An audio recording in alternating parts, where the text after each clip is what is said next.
Good evening everyone. Welcome to our channel Be Ready to Learn. So today I will discuss class 10 science chapter 10 light reflection and refraction. So let's start it with the introduction part. तो हमें किसी भी object को देखने के लिए light की ज़रूरत पड़ती है और ऑब्जेक्ट में जब लाइट पड़ती है तो वो रिफ़्लेक्ट होकर हमारी आँखों में पहुँचती है, जिसकी वजह से वो ऑब्जेक्ट हमें आसानी से दिख पाता है। लाइट हमेशा ही स्ट्रेट लाइन पे ट्रैवल करती है। हम इस चैप्टर में डिस्कस करने वाले हैं reflection of light by spherical mirrors, refraction of light और उन दोनों की एप्लीकेशन। रिफ्रैक्शन ऑफ लाइट में हम जनरली लेंस के बारे में पढ़ेंगे।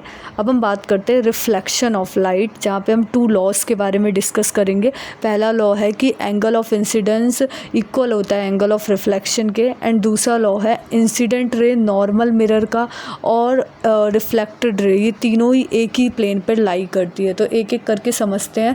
हम देख रहे होंगे इस पिक्चर में जो इंसिडेंट रे है, किसी भी ऑब्जेक्ट से आने वाली लाइट की रे को ही हम इंसिडेंट रे कहते हैं।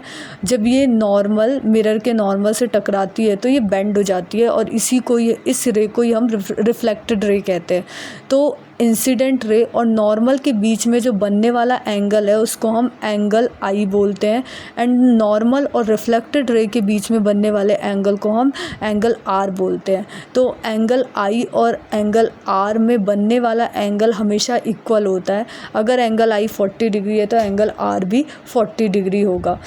नाउ सेकेंड जो लॉ है वो कह रहा है कि इंसिडेंट रे मतलब ऑब्जेक्ट से निकलने वाली लाइट रे, जिसको हम इंसिडेंट रे बोल रहे हैं, जब वो मिरर के नॉर्मल से टकराएगी और बेंड हो जाएगी, जिसको हम रिफ्लेक्टेड रे बोल रहे हैं, तो ये तीनों रे इंसिडेंट रे, नॉर्मल और रिफ्लेक्टेड रे, ये तीनों ही एक ही प्लेन पे लाई करती है। यही है हमारा सेकंड लॉ ऑफ रिफ्लेक्शन। उसके बाद हम बात करते हैं स्फेरिकल मिरर की। ये एक ऐसे टाइप का मिरर है जहाँ पे रिफ्लेक्टिंग सरफेस है वो स्फेरिकल है, मतलब गोल है। जो रिफ्लेक्टिंग सरफेस है स्फेरिकल मिरर की, वो या तो कर्व्ड हो सकती है अंदर की तरफ या तो कर्व्ड हो सकती है बाहर की तरफ। तो ऐसा स्फेरिकल मिरर जिसकी रिफ्लेक्टिंग सरफेस कर्व्ड है अंदर की तरफ, उसको हम बोलते हैं कनकेव मिरर। और ऐसा स्फेरिकल मिरर जिसकी रिफ्लेक्टिंग सरफेस कर्व्ड है बाहर की तरफ, उसको हम कन्वेक्स मिरर कहते हैं। अब हम कनकेव और कन्वेक्स मिरर की सरफेस को और अच्छे से समझते हैं by the help of the example of spoon. अगर हम स्पून को देखेंगे तो उसका फ्रंट साइड जो होता है, जो कि अंदर की तरफ घुसा हुआ होता है, उसको हम बोलते हैं कर्व्ड इनवर्ड, जो है कनकेव मिरर। और बाहर बिहाइंड मतलब स्पून का जो बैक साइड होता है वो देखोगे तो बाहर की तरफ निकला हुआ होता है, तो कर्व्ड आउटवर्ड रहता है, जिसको हम कन्वेक्स मिरर कहते हैं।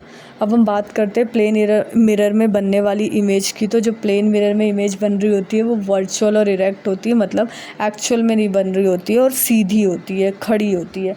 और जो साइज़ होता है इमेज का जो प्लेन मिरर में बन रही है वो ऑब्जेक्ट के साइज़ से बिल्कुल बराबर होती है।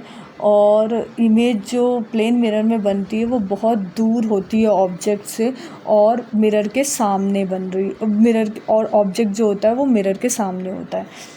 और इमेज जो होती है प्लेन मिरर में वो लेटरली इन्वर्टेड होती है, मतलब कि अगर मैंने राइट हैंड रेस किया है तो मिरर में मुझे वो लेफ़्ट हैंड दिखाई देगा। अगर मैंने लेफ़्ट हैंड रेस किया है तो मिरर में मुझे वो राइट हैंड दिखाई देगा। इसी को हम लेटरली इन्वर्टेड कहते हैं। I hope this chapter first part will help you to understand the concept. Next part will come in next video. Thank you.